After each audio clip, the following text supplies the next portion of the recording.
meeting that. It was very, very cool. Yeah, very little resistance. Yeah.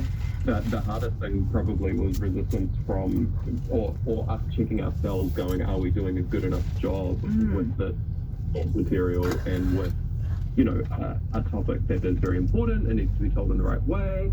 So I think we probably freaked ourselves out more than any resistance we ever had from anyone else. Yeah, that sort of leads me on to my next question, which is what were the challenges for you both? And did you sort of have any, I suppose, preconceived ideas that you had to sort of overcome in doing this show and writing it and thinking about it? So interesting, eh? The fact that me and Harry have been friends for a very long time and years of mutual respect doesn't always mean that when you get in a room you've got exactly the same creative ideas. So that was really, really, really interesting and really tricky. But I think what we've come up with is like genuinely really, really great collaboration of both of us. I think both of us are also incredibly liberal, and I think that's part of the charm, I hope, is that this show is showing sex work in a very accepting light. It definitely touches on stigma, and I guess where we couldn't tell the absolute truth because it's TV, we were really, really keen to show it in a positive way, that hasn't necessarily been seen before, because I think that is one way of getting the audience kind of on that train very, very quickly. When you say... It's such a heavy mantle, right? Because it's like we've got two responsibilities. One is to tell a good story and to fulfill our kind of genre expectations, which in this case are are we making people laugh and are we making them feel something? Yeah. And then on the other hand, we've got to make sure that we tell the story with integrity, which is, difficult to do with a topic like sex work. I'm so proud of the fact that we had sex work representation in all aspects, everywhere from the story table to the screen. That was huge for us, and I think having getting that in allowed us to then talk to more of the fun stuff. Shoshana, when you say that there were times or moments where you couldn't speak to the truth or portray the truth entirely, what do you mean by that? I guess the genre, we're telling a comedy, and it's going on it like a TV3, So, and we wanted a lot of people to watch it. So, yeah, we had to make it funny, for one. It doesn't have to be, it's not funny the whole way through, it's very, it's definitely got an emotional depth there that I think is really important, and actually it wouldn't be that funny if it didn't have that kind of groundedness. Yeah, so it's just, I guess the elements of the television show, I think there is an authenticity to the show that does remain, and it's quite truthful, yeah. It's a good lesson as well that you don't want to just be speaking to your echo chamber, I think the success of this show will be in how well it talks to people who don't just think, oh yeah, sex work is awesome, and, female sexuality that is loud and proud is a given. If we can reach slightly out of that echo chamber, then I think we're doing a much better job. Do you think that the show being set in a smaller town, in sort of a more rural area, made a big difference to the storyline? Yes, there's a massive difference between city and region. In New Zealand, I come from a very small farming community.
one day were like, this, you know, putting the group together, and it was just so incredible fun. And once they were cast, that's when the characters really started to be quite informed by who we'd gone with. Yeah.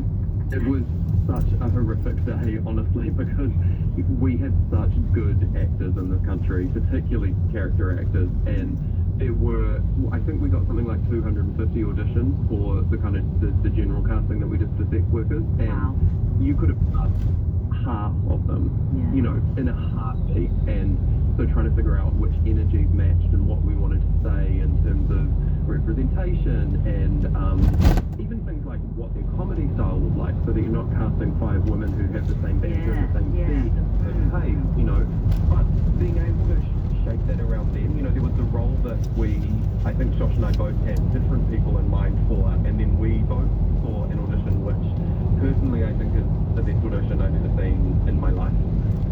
And we rewrote the character. She was suddenly 20 years older and a very, you know, a different energy, and it was one of the more joyous experiences I've had in collaborating. Have you had any feedback from any of the women, any of the sex workers that you spoke to in this process? Have you kept in touch with them? Yeah. Yeah. Yes. It's a bit tricky because she's been quite involved and she's not out. But yes, we have, yeah. It is a hard thing because there is still stigma out there around sex work, right? So it's a delicate sort of tightrope that we're walking, because as much as the show is non-judgmental and sort of triumphant in terms of how it talks about female sexuality, that's not always the case in the real world. And so there are women out there who are feeling whatever way they feel about the show and are maybe not as vocal as they could be because, you know, we're not quite in the place that we want to be. Yeah, absolutely. And also, depending probably where you are in the country, that's going to affect it as well, right? You know, whether you're in a city or if you're in a region, it can be different, and values and morals and stuff are at different places. The one thing that I do want to say though as well is that what Josh and I both found writing this was that, you know, sex work is a very complicated field, that there is no one easy answer about whether it's all good or all bad, or what it does for people, or what people get out of it, or anything like that. So hopefully some of that has made it on screen too, because I would hate for people to watch it and think that there was, you know, that it meant one thing, or it was one thing, or it was an easy industry. Madeline Sami was one of the directors for the show, and she's a very well-known comedy actor herself, and particularly she's very good at improv. So was that something that was very deliberate in terms of having her as a director? Because I can imagine that a lot of the scenes would have involved a lot of playing as well. I mean, she's just like the best. Like, if you want a group of people to have a swimming good day and go for it and throw themselves wholeheartedly at something, I mean, you're going to get Madeline Sami to bring that out of them, because her improv is so fun, she's so quick, she's so rolls with the punches, and with this show it really leaned to like, let's have a little bit of a play, let's do the little thing that's going to be really, really magic. This is quite an all-star cast. You have Rachel Griffiths, you have Martin Henderson, and then along with all the sweethearts. What was that like when you found out that Rachel Griffiths had signed on? I mean, pretty cool. I mean, she's just, well, she's an icon, right? Yeah, Muriel's Wedding is like one of the best comedies ever, you know? And I've been such a fan of her work. I mean, 6 Feet Under changed TV. It was actually, to be honest, I won't speak for Harry, but for myself, it actually took me a really long time to process that and process what the show could be. And I was just waiting for somebody to be like, hey, bye, Josh, thanks for your work. It's been really cool. Like that's how I kind of felt. For now. Yeah, we've got it from here. Yeah, I mean, it's a little bit of that Kiwi mentality, eh? Because my version of that was me going, oh yeah, wow, is she gonna like us? Like, is she gonna like the scripts? Is she gonna think wow, we're so down on ourselves, aren't we? I did wonder that, because you also had Martin Henderson as well, and both of them have obviously spent probably the majority of their careers now working overseas and working in America. Did you notice anything different in the way they operated, or their styles, or expectations of working, you know, on a New Zealand set versus an overseas set? What I saw with both of them in different ways was a refusal to accept things that weren't good enough. And that was something that I really learnt from this process, about making something that was an internationally facing show, is just not settling for a good version of something, but keeping on pushing for what the best version of it could be. Do you mean like a take or their performances? Is that what you mean? Yeah, or even just the way that a scene was written. I mean, Rachel was not backwards and coming forwards if she turned up on set and she thought there was a better way of doing the scene, and often we found a better way of doing it. I think for Kiwis it can be quite confronting, can't it? Yeah, it can. And in the US, I think there's that culture on set that the showrunner's on set and they're reworking the scenes constantly, and we don't really have that in New Zealand, but we did on this show. So that was a lot, and it was actually, at the time it felt, oh my gosh, this is so hard. But now I'm like, that was the most incredible gift, that everyone actually supported that process. And it meant that, as Harry just said before, no one was, going to be okay with something that wasn't the best it could be.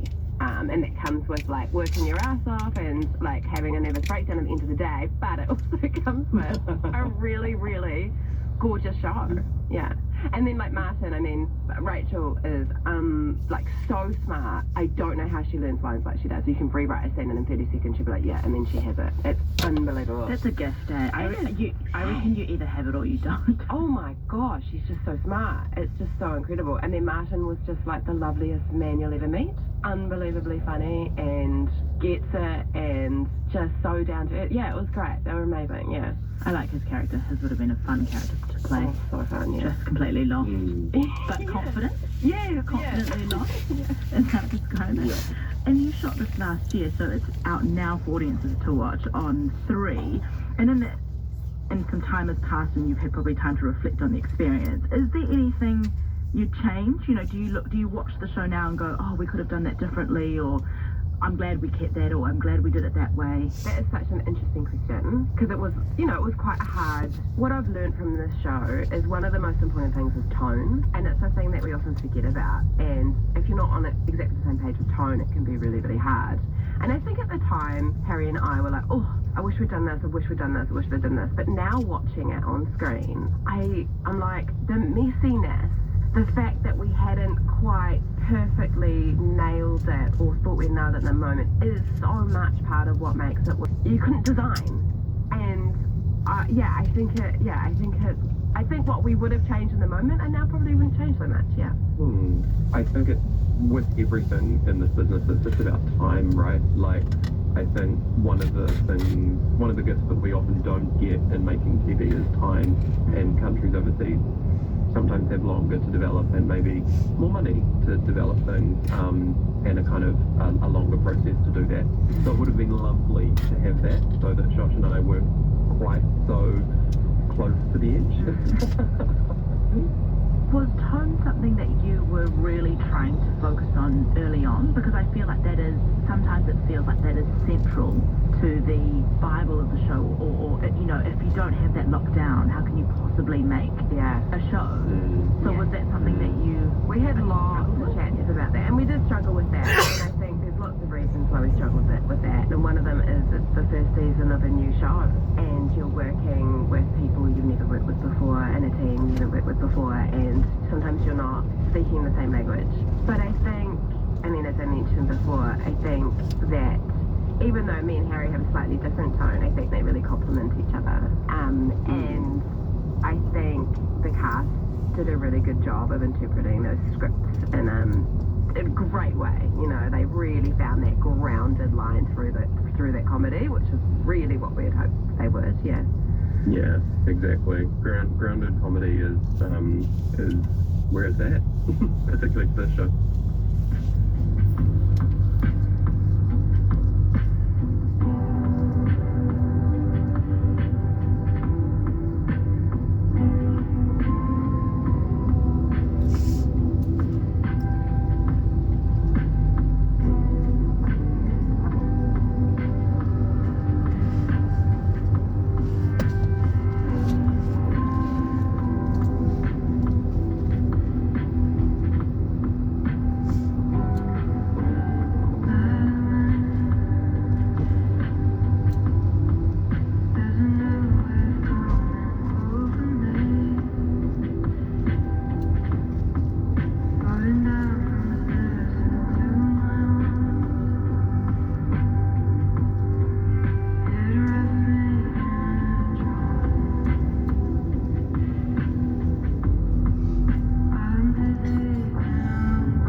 Warm it didn't really come, I guess, until once I did get into the rhythm of living in the car and building a campfire on the riverside, I found that freedom just amazing. It was amazing. I just thought, this is it. Of course, I didn't have a job at the time, so it was very easy to sort of lay back and just live very simply. So yeah, an absolute simplicity to living. Those nomadic ideals are peppered throughout your writing, and reading through your book, it's clear you have worked so many different jobs, you've lived many different lives, and this life is one that is sort of slightly forbidden in some ways culturally. When did writing become your job, and how does it work with your lifestyle of living in your car? Part of that decision to move into the car was, that was my chance to say, no, stuff it, I'm going to focus on writing. You know, I don't have a family, I don't have a child to raise, I don't have a partner to live in the house with. I had that opportunity, and a lot of people don't, so, you know, it's not something that everyone can do. You have to recognise the situation you're in and be able to go with it. And just to settle down, and it meant I could just sit on the riverside and do writing. You know, I could just sit in the passenger seat of the car when it was raining and write. How many days do you think you spent by the riverside and in the passenger seat of your car writing this particular book? There's a couple of stories and a couple of poems that were written while I was still on the Motorway, the riverside, until I met Miss Sherlock, the subject of Two Left Feet, and we decided to go on a big, we started to get together, and there was a lot more writing outside of the river, just travelling in her van. So the rest of the Two Left Feet is basically the journey that we had together in the our 300 van. Which is a very special part of the book, that vehicle, that's a mainstay, and so is Miss Sherlock. And how are those two things, the vehicle and that partner, a kind of grounding force for the narrative? I think it serves as a better binding tool for a narrative. The Tasman journey had this sort of overarching narrative of letting go, going through depression, having thoughts of suicide, and then finding a way out of that. The writing that exists in Two Left Feet has almost the follow-on arc of being in a relationship. That allows the reader to actually stay with the narrative a bit more, because, as you know, it's not just one form of prose, it's a whole lot of different types of prose. You also do these things called journalogues. Can you define what a journalogue is?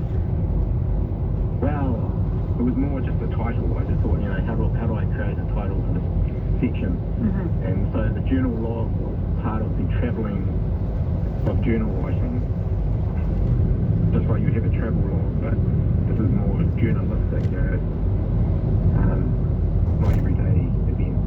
Which I think leads really nicely into giving us a real sense of place, because you feel like you are travelling with you in real time. There are so many beautiful scenes that draw us to the Motorway River, its rapids, the morning sun and the steamy dew on the kiwi fruit and fresh apples. There's a real grounding sense of discovery in this book, and that's what I think you capture so well in your writing. Oh, thank you. It's a huge compliment. Appreciate that. I'd love you to read a little bit from the book. I'd love you to read page 67, The Remarkable. Yeah, so a bit of observational writing on my thoughts about the mountainous range around Queenstown, and my reflections on how I view Tasman ranges as well, the whole Nelson area and the ranges through around Takaka, which when I first moved here I found quite surprising, and just the way the cloud kind of moved over hillsides was really interesting. The Remarkables. The Remarkables and the range alongside Lake Wakatipu, heading north to Glenorchy, shrug off the clouds that roam their peaks, occasional gasps of light breaking through onto the slope. Here great striking ranges rule the skyline scenery, clear pristine, often choppy water surround, and a commercial town full of British accents, and shopfronts painted their tiny space to charge, overpriced burgers, labelled clothing, tourist souvenirs, and accommodation for all travellers passing through. An unremarkable town ruled by its own self-importance. In Tasman, it is clouds that rule the ranges, clawing ever so slowly over hillsides, without concern for the smaller sun above it, trying to heat up the day, or just smothering the slopes, hanging their decision, their choice of what you will see today. And this will ride split the coast of Motorway in two. Tomorrow, mood swings will roll darkness over Richmond. Yesterday, don't try and remember the feet parking Princess Stand. But it's only a momentary break after all three layers of cloud call the truth on summer. They will return, all three of them. And they will tear and thunder along the coastline. They will brood and turn dust pink and purple under the full moon. And they will be remembered, grey and white patches, gloomy veils, unfolding great spongy blooming rains all the way from Melbourne to the far reaches of Pakistan. You will see it, you will hear it, and you will feel it. You're listening to Warwick Stubbs read from Two Left Feet, Poetry and Prose. It's a brilliant book, and that piece is called Remarkable. Can you tell me a little bit more about the creative community that you live in the Tasman region? Very vibrant, and very welcoming also. We've got in Motorway, there's a writing group run by Jackie Cook. She also runs a group in Auckland called STEM. And we would get together at various times during the month and share writing, we have themes, and everyone's very open and communicative, quite enjoyable, getting inspirational for people. You've also got artist Mark Russell, who does a lot of slam poetry, like the Muscle Hymn. There's in Nelson, there's also a Slices at Lunchtime, which is quite popular, and of course Dylan and Charlie run the Nelson Live Poets at various cafes, but usually at the Arthur Cafe at Nelson. So there's a lot of opportunity to join groups, share your writing, get feedback, it's all positive and supportive, it's really great. Can you tell me a little bit more about that journey? Because as a reader, you feel that there is a bit of momentum behind the book. It's quite nice and quite refreshing to read a little bit more about the South Island and feel like you are going on an adventure. It's typical, isn't it, of people who live in their own country, they never go and visit the tourist sites. One of the things we do as New Zealanders is go overseas almost straight away. I was in Invercargill for 6 years and I never went and visited any of the, apart from the block, any of the touristy spots in the area. Go up to Stephen, go up to Dunedin and so forth, almost the town. And once when Sherlock and I got together, there was just this thought, why don't we just go and do a trip around the South Island? And we were both free of our jobs and we had money behind us, so it was like, that was it. Let's just go visit all those places that I've never visited before in my life up to this point. Which is interesting because it gives you a whole new lens on your own backyard. And was that really an exciting time for you personally as well? Yeah, I think it's a combination of being in love, being in a relationship, and visiting those sites that you've never been before. Hopefully that came through in the writing. What are some of the misconceptions that people have about you as a person that lives and works from your car?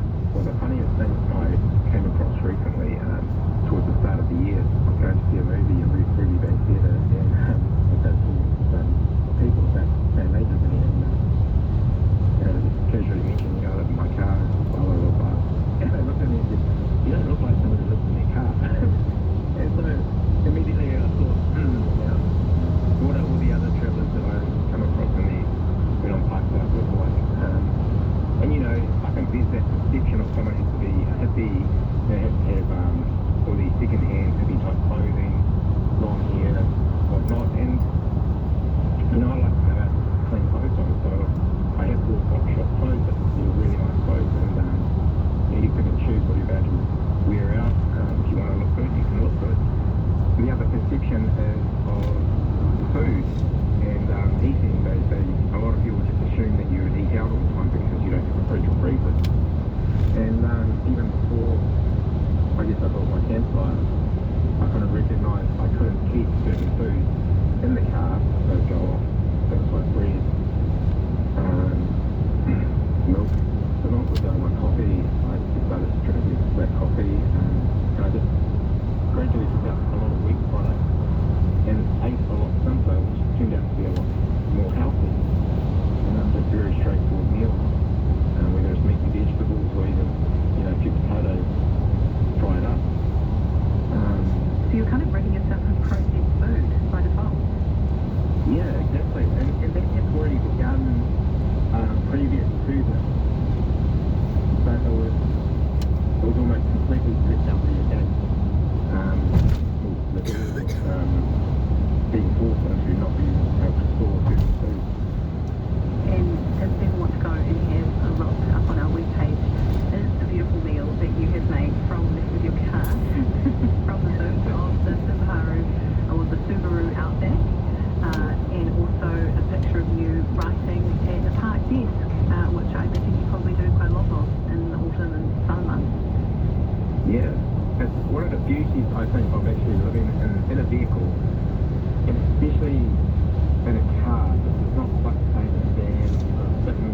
get up my house outside. And I think that has changed so much of my appreciation of life and the outside. And I remembered what a joy it was just to be outside and enjoy nature this much. And so a lot of that has actually come into my more recent writing, well, even to this year, I guess, and the Tasman journey is a lot of that experience of being outside and dealing with nature and loving it, just loving nature. And you have released 2 Left Feet under Warshell Publishing. Is this your publishing business? Yes, it doesn't make any money, so I don't have it as an official business. But yeah, I did. When I was doing the Tasman journey before it, I did a lot of research in terms of looking at books on bookshelves, and I saw what could be done. And of course, you might be sitting and thinking, oh, these are all professional publishers. How do I do this? So once you find out what the programs are for your computer that you use for it, Adobe InDesign is the main one that gets used. You just have to spend time learning the program and learn how to manipulate the images in Photoshop or whatnot, and try to put something together yourself. I think that doing the Tasman journey gave me that confidence that I could do a professional publication, and I've tried to extend that over to 2 Left Feet.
It's a rural redevelopment comedy featuring multiple voices of Nigel Collins and Toby Leach. They're playing more than 50 characters. But to take us to the news, here's Contemplating a Quiet Mind by Micronism. You're on Culture 101 on RNZ National.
RNZ News at 3 o'clock. Good afternoon. I'm Karen McCarthy. Donald Trump has survived an apparent assassination attempt at an election rally in Pennsylvania. Security agents rushed to protect the former president after gunshots were heard. The BBC's Gary O'Donoghue was at the stadium. The latest we've got is a full statement now from the Secret Service. and that has confirmed a number of the details we've been reporting on BBC News for the last couple of hours. They say there was a shooter who was on an elevated position outside the farm showground where the rally was taking place. They say that 2 people are dead. One is the shooter, one is someone who was inside the crowd, and 2 other people are now critically injured. President Trump has also said that he was hit by a bullet. He says it tore through the skin of the upper part of his right ear. And it's reported that Donald Trump has now left hospital. US President Joe Biden says the violence is unacceptable. The Trump rally was a rally that he should have been able to be conducted peacefully without any problem. But the idea that there's political violence or violence in America like this is just unheard of. It's just not appropriate. And everybody must condemn it. Everybody. Political leaders in New Zealand have issued statements condemning political violence following the attack.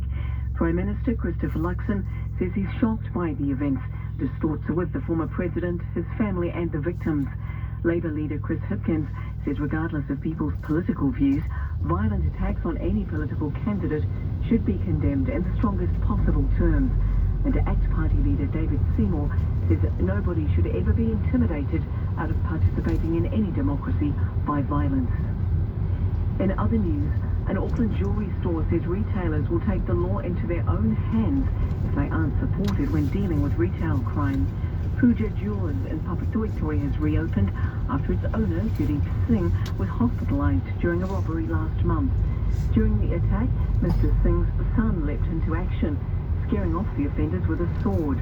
Gurdeep Singh says he doesn't want retailers resorting to violence to keep themselves safe. Nobody should have to pick up a sword or knife or bag or anything like that to protect your own family. It shouldn't have gone on the very first place. But if government can't do anything, then people will take law in their own hands and people will, they fight for it. Gurdeep Singh says he's recovering well after being struck with a hammer in the robbery. The Coromandel Peninsula is in for a damp start to the second week of the school holidays with a heavy rain warning issued. Met Service says the region can expect between 80 and 110 millimetres of rain in the 12 hours from 8 o'clock tomorrow morning. Northland, Auckland, north of Whangaparoa and the Tasman district around Motueka are under a heavy rain watch. That's the news. I'm Catherine Ryan. On 9 to Noon this week, Lucy Lawless on directing a new film about fearless camerawoman Margaret Moss, migraine expert Dr. Ray Bose, former Afghanistan women's football team player and founder Kavita Popal on fighting oppression. Melbourne writer Dominic Gordon's unsettling memoir looks back on his life of risk-taking.